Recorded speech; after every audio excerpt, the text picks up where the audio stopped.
Wilson Morales from Black Women TV. There have been different interpretations of this classic book play. What did you want to do different from those who are real fans would say there's a difference here? She did something totally good. Oh, I wanted it to feel new. I wanted it to feel fresh. And I wanted Tessa Thompson to play Hedda. I wanted her at the center of the story. I wanted to explore a Black woman's experience with these themes of repression and being hemmed in by society and vulnerability and, acting out and all these things. I really wanted to portray a really dynamic woman who happened to be Black, and also because of the other changes I made, queer. And I wanted it to be fun because when I read that play, I was like, this is hilarious. This play is so funny. It's dark, it's devastating, it's tragic, but it's also funny because Hedda is hilarious. I think that was very intentional on Ibsen's part. So I wanted to have this sort of fun, raucous, but deeply emotional, deeply empathetic portrayal of this woman and the other four main characters in the story. How much did you want to add to the character outside of what the script called for? Oh, that's so interesting. Yeah. I mean, Nia wrote a dazzling script. I mean, there are literally pieces of stage direction that I still have memorized because they got sort of tattooed on my brain when I read them. But I think I was really interested in her mischief, which is also in the script, but I really began to understand the way that I understood her interiority was also, and her acting out was through the lens of understanding the childlike part of herself. And I'm not sure that that's something that we typically think of when we think of Hedda Gabler necessarily. I mean, I think we think of petulance, but I thought there's almost a kind of innocence in a way, in the same way that children can do kind of terrible things or things that they know are bad, and then the next minute sort of look at you like, what? I kind of wanted to bring that to her because it was a way that I understood her. I kind of thought that every scene and every conversation was a game of control. Who controls the conversation? Who wins the conversation? I don't remember Hedda from way back then, but is that different from what other interpretations are in terms of the control game of conversation-wise?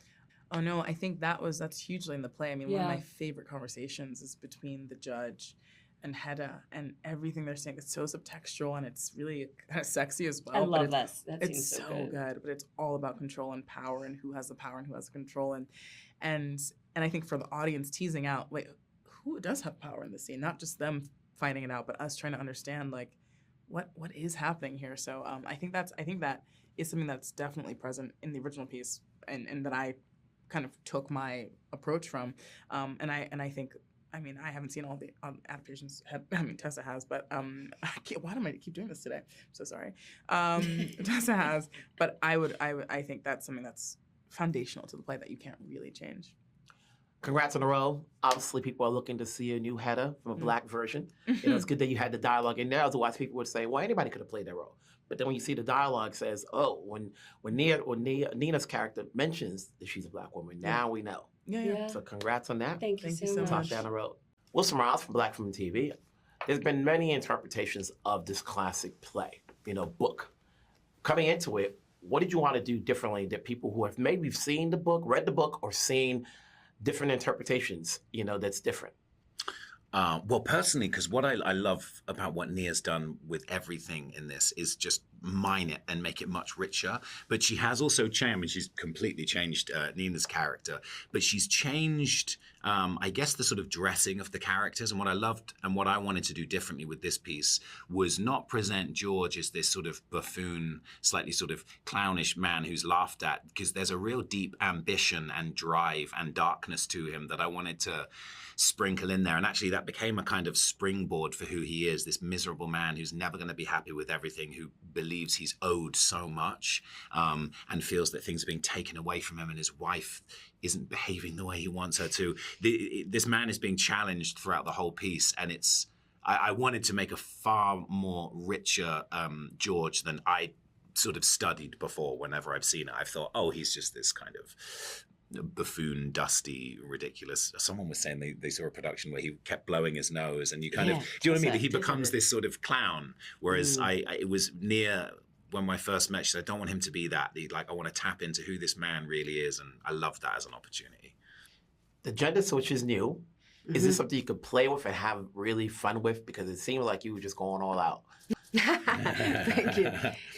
I did have fun with her. I honestly did, because it was so freeing to revisit the material that is in the canon. You know, it's a classical play, and you get to see it from a completely different point of view.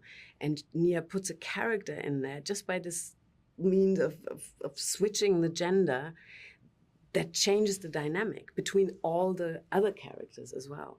And to be in the midst of it and to explore it with such freedom, because no one has ever done it before. It was all mine to interpret and kind of dig deep into that. That hardly ever happens to an actor, I find. So I was so taken by that challenge, you know. I just loved it so much. The costumes are a great sell to your character, Mm-hmm. you know? Mm-hmm. How many takes did it take for you to get the right costume right? Well, you know, the costume was a big thing, because when you watch the film, you will see there is a scene where Eileen will be exposed in this area. And so we had to find a fabric that when it's wet, it's slightly or a lot see-through. And but I wanted her to also have this kind of corset that all the women have, and it was timely, of the 50s that the play is set in, and have a skirt that kind of takes space.